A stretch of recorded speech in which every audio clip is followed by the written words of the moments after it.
Hello everyone and welcome back to the channel. I'm Extraordinary Rhino, and in today's video I'm going to be telling you why DPM isn't everything inside World of Tanks console. Of course, DPM is a fantastic attribute to have if you have a tank that has good DPM, but there are a lot of tanks in the game that do not have good DPM and quite a few of them are overlooked. And in today's video I'm going to be showing you two replays, and it's going to be one of each in the two Italian tier 10 tanks. They're both auto-reloaders. It's the tier 10 heavy tank, the Rinoceronte, up first here on Prokhorovka, and in the second gameplay it's the Progetto 65, and we are going to be on Vineyards, and I'm going to show you how you can manage the shells in your auto-reloader to get the best DPM possible out of your auto-reloaders, and also how I like to maximize the attributes of the tanks, because they have some good benefits apart from their terrible DPM that you can maximize and put to your advantage and take down the enemy team. So up on the screen now I'm going to put up a little tiny Excel spreadsheet that I created before this video just to prove the point that the DPM on these two tanks are absolutely horrific for each shell, and each of these DPMs is taking into account the interclip reload of both of the tanks. As you can see, the Rinoceronte with its third shell, which is the first shell loaded, it's got a lowly DPM of 1013. With the second shell loaded, 1225 DPM, and with the third shell loaded, which is the highest DPM you can get if you continuously fire the third shell, at 1547 DPM, which for a tier 10 heavy tank is quite abysmal, and it's one of the reasons why I put this tank in my worst tanks to play series, even though I quite enjoy playing the tank. But since then it's had a buff, and the DPM buff, believe it or not, has happened, and it's made this tank a lot more enjoyable and, in my opinion, a lot more competitive. And you can also see there the Progetto 65, it has a 4-shot auto-reloader. The first shell loaded is 1004 DPM, second shell 1107, third shell 1234, and the fourth shell, the highest DPM you can achieve with the Progetto 65 if you continuously fire the fourth shell loaded into the magazine, it's 1393 DPM for a tier 10 medium tank. And when you consider tanks like the M48A2 120mm that I did a review or a mini review of recently on my channel, packing a 3000 DPM, you can see how much the DPM on these auto reloaders differ, but they do have some tricks up their sleeve, and I'm going to be telling you about them in today's video. So first we're going to talk about the Rinoceronte, what kind of attributes it has, and how you can maximize this tank with your command and equipment setup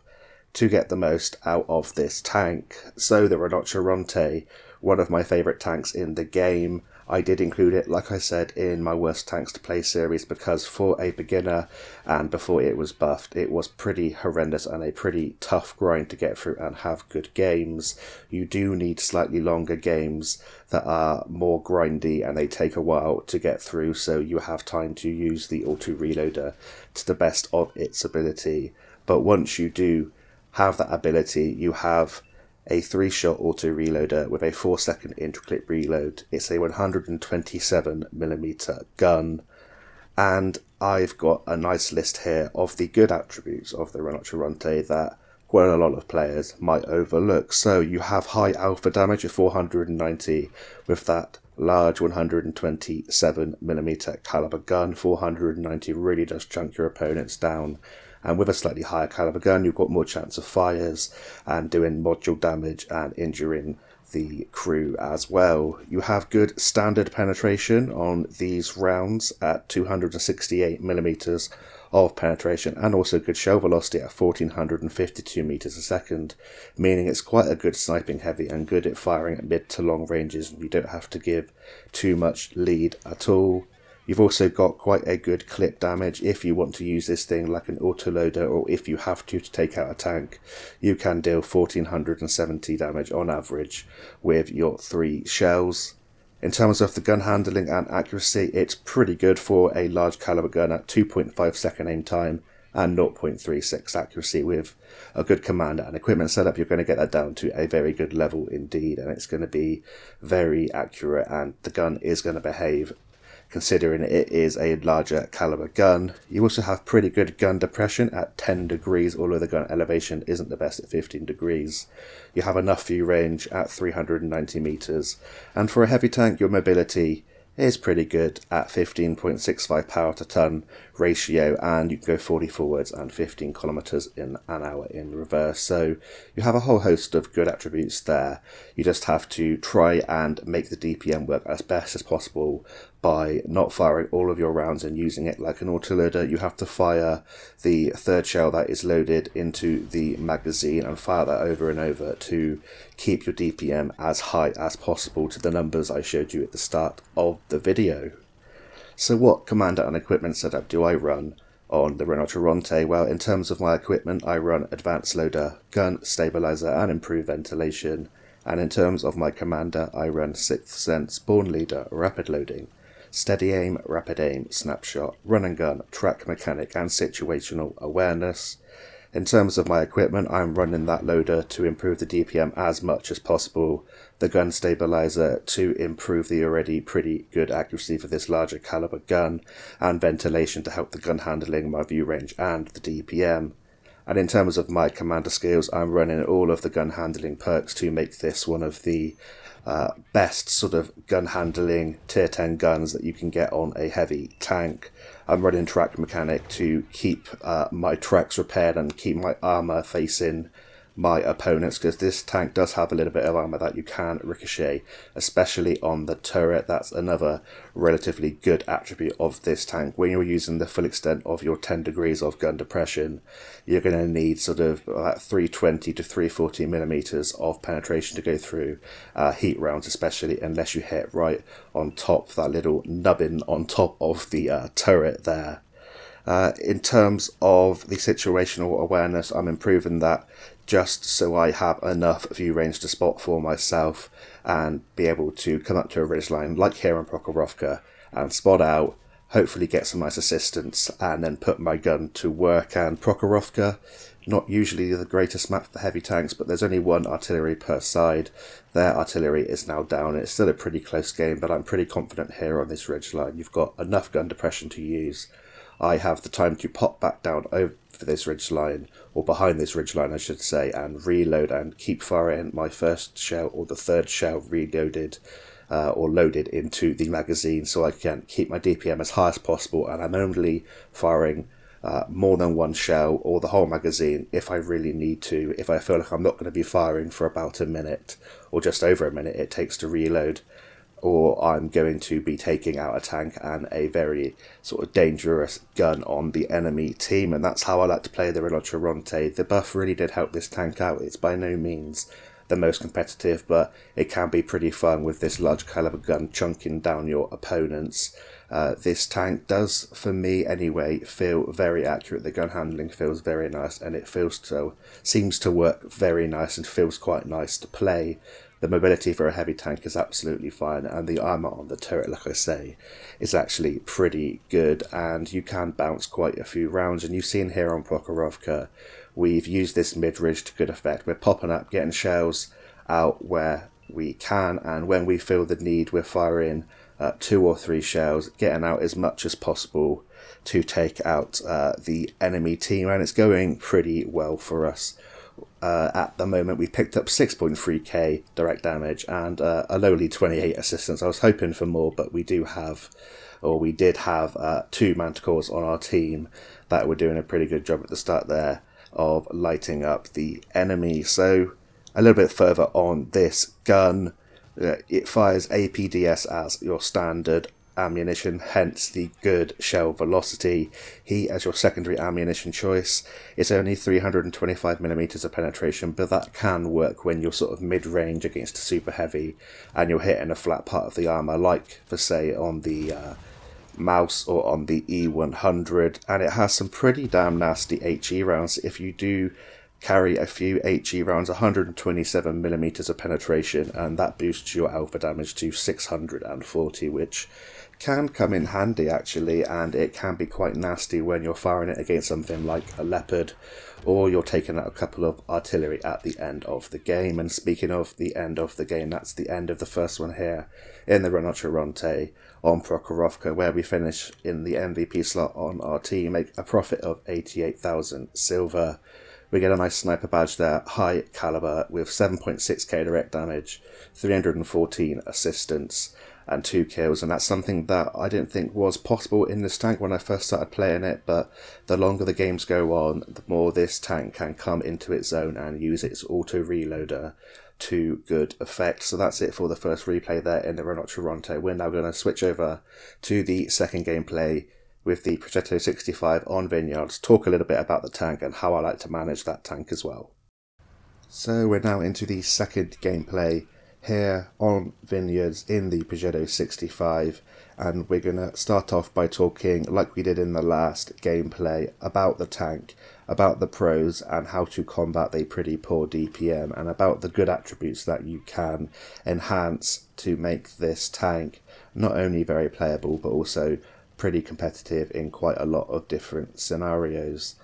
So the Progetto 65, it's the tier 10 Italian auto-reloading medium tank. It's a 4-shot auto-reloader with a 2.5 second intra-clip reload, so a lot lower than the 4-second intra-clip reload on the Rinoceronte.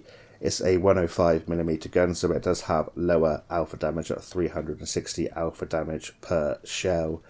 But like the Rinoceronte, it does have some nice redeeming features. So what are these features? Well, to start off with, you have a pretty nice base view range of 400 meters, meaning that once you apply situational awareness and advanced optics, you are able to get that view range up to a very nice level and spot for yourself and spot for your team. You also have very nice gun handling, accuracy and shell velocity. You have a 2.1 second aim time, a 0.3 accuracy, and the shell velocity on your standard APDS rounds is 1468 meters a second, which is fantastic for sniping at mid to long ranges. You don't have to give too much lead at all, and it even has pretty nice shell velocity on its heat rounds at 1173 meters a second. What else is good about the Progetto 65? Well, you don't have quite as good gun depression as the Rinoceronte, but it's only 1 degree less at 9 degrees, and you have 20 degrees of gun elevation, meaning it's very flexible on different ridgelines and in lots of different situations. And like the Rinoceronte, you have a nice clip potential if you want to use this tank like a typical autoloader and dump all of your shells. And I don't recommend doing that too often because you absolutely ruin your DPM and the very little DPM that you can get out of this tank. However, if you want to fire all of your shells, you're going to be looking at 1440 damage because it's 360 damage per shell. The Progetto 65 also has very nice mobility indeed for a fairly long medium tank profile. As you can see, 18.75 power to weight ratio. You can go 65 kilometers an hour forwards and a lovely 23 kilometers an hour in reverse. In terms of its armor, it actually can bounce quite a few shells on the front of your turret's 120mm, and although your upper plate is only 50mm, it's extremely sloped, so when it's very extremely well angled, this can occasionally bounce shells, especially from tanks that fire APCR as standard. How about the penetration on the 105mm gun? Well, the standard round is very nice at 268mm of penetration. That's very typical for a tier 10 medium tank. And unlike the Rinoceronte, it has 330mm heat rounds, which is very nice for going through super heavies, especially at sort of mid ranges, because with the heat rounds you won't lose the penetration over distance. And like the Rinoceronte, it has very nice HE rounds. They are HESH, I believe, and the rounds on the Rinoceronte are designated as HE. But with the Progetto 65, you have 105mm of penetration for 440 alpha damage should you wish to fire any of your HE rounds. But it's very awkward to fire HE rounds with an auto-reloader because you do have to dump your clip and start reloading from scratch again, and that does take quite a bit of time. So in terms of the equipment and commander setup then on the Progetto 65, what do I run? Well, with my equipment, I run advanced loader, gun, stabilizer and advanced optics. And with my commander, I run Sixth Sense, Born Leader, Rapid Loading, Steady Aim, Rapid Aim, Snapshot, Run and Gun, Camouflage Expertise and Situational Awareness. In terms of my equipment, I run the loader to improve the horrific DPM that this tank has. I improve the gun accuracy with the gun stabilizer and advanced optics because I want to be a pretty aggressive medium tank going forward, using the concealment, using what little armor this tank has, and spotting for my team and getting in all those lovely juicy assistance damage numbers. And in terms of my commander, I run all of the gun handling skills to make this gun as accurate as it can be, and it feels very nice, just like the Rinoceronte, but better because it is a smaller caliber gun.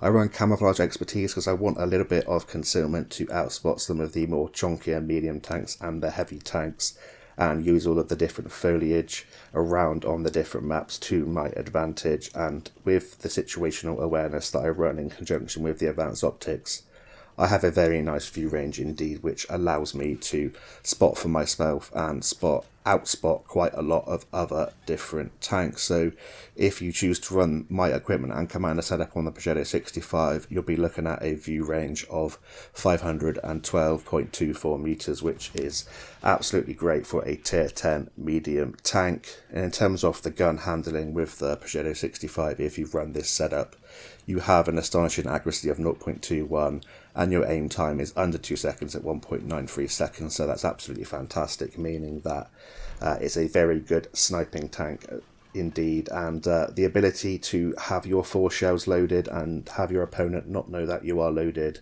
is a good fear factor, because you have that 1440 clip damage. They are unaware if you're going to be loaded unless they are counting your shells, and that's something that I highly recommend you do if you come up against an auto reloader or an auto loader, so you know when to push them or when they might push you. But to have that fear factor of that clip damage, also be able to fire 1 shell at a time, is very nice indeed for engagements that last slightly longer, like we are seeing in this game and like we saw in the Rinoceronte game on Prokhorovka. So in this particular game here on Vineyards, we've picked up 3.3k direct damage and 2,210 assistance. You can see that I've been playing it very aggressively. I'm getting forwards, I'm using the ridge lines because I have 9 degrees of gun depression to play with, and I have a pretty decent view range with a relatively good concealment rating for a larger profile medium tank. I have the shell velocity, the accuracy and the gun handling to hit my shells, and I have that fear factor of having that auto reloader that people aren't sure how many shells you have, and you have to use that to your advantage. You have to act like you're loaded, don't let the opponents know that you are reloading, because they might come after you just like that tank did there to us. But we are getting forwards, being the vision for our team, and that's something that you can do in this tank. If you were to sit sort of at mid ranges, long ranges, you can use the concealment that this tank has. It hasn't got fantastic, but if you use the camouflage expertise like I do, you get it up to a relatively decent level. You can outspot especially heavy tanks and the larger medium tanks, and even quite a lot of small and medium tanks and light tanks that don't have crews on. You can outspot quite well. So yeah, view range concealment, extremely important in World of Tanks, and there'll be a video coming out about concealment and view range at some point in the future, just to show how important it is. But I know that I could come round and outclip this TNH 105 1000. We dump our clip there. That's one of the situations in which you should dump a magazine if you know that you can take a tank out of the game or prioritize a particularly important tank. But I knew he was one of the only ones around here, and now I'm using hardcover to get my reload in. As you can see, I run combat rations on the Progetto 65 like I did with the Rinoceronte, because I want to improve that DPM just that little bit more, and it's nice to have that little active boost to your reload when you're reloading your magazine back in. Just a tip, make sure you activate the combat rations when you are under 30 seconds from reloading to help boost it up, otherwise it will become useless because you've already run out of your active use and it'll be on cooldown and you're still reloading. Unfortunately, I did what I shouldn't have done there, and activated it too soon. But this is one fantastic thing about the auto reloader. Track it with one shell. You can track the enemy with your second shell. They might not have their large repair kit then back, and you can keep them on a ridgeline. You get the assistance and you damage them. So always go for drive wheels, especially when tanks are cresting ridges like that chieftain did there. And now we're going to see if we can use this foliage here in J8 to spot towards the sort of south and the southwest of the map. There's only 3 enemy tanks left on the enemy team. We are looking like we're in a fantastic position.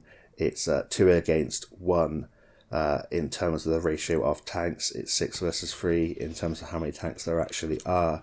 And we're going to use our teammates' vision, because we've been the vision for the start of this game. Now we're able to put our good gun handling and sniping capacity to use, and also our clip potential. We're a one shot for everything on the enemy team now, so I've got to be a little bit more careful. But the game is all but won, and making aggressive pushes or tactical pushes, don't be reckless aggression. You have to go in with a sort of calculated aggression and make your pushes when you feel it is necessary. I try and make sure that people are not supported, or I'm going in, taking out a tank and coming back to where I know I have support, and I'm just rinsing and repeating, trying to get as many tanks out of the game as possible. We're going for the drive wheel here on this tank destroyer. Retrack him in place, and the Object 268 finishes him off, and we get the assistance as well as the 2 shots of damage. And now it's just the 1 tank left on the enemy team. It's the Centurion Action 10. We go forward, run and gun helping us there with the commander skill, firing on the move, and we finish that Centurion Action 10 off, taking that one down for our team. So that's 7.4k direct damage, 3.1k assistance. That's a high caliber sniper, Confederate, and a mastery badge there in the Progetto 65. We finish in the MVP slot for our team, 1667 base experience points, 3 kills, and a nice profit of 70,000 silver, showing you that DPM isn't everything. You have to use what you have on the tank to your advantage, boost the already good things about the tank, and negate the pretty bad DPM. And the longer the game can go on, the more you can reload your first shell or the last shell to be reloaded into your magazine, the better. You keep rinsing and repeating that, keep your DPM as high as possible, and you use the gun handling, the view range, and depending on what tank you're playing, the armor as well. And that's how you negate the poor DPM and try and get these tanks to perform well for you. But I hope that you found this informative, entertaining, and or useful. And until next time, I'll see you on the battlefield, and bye for now.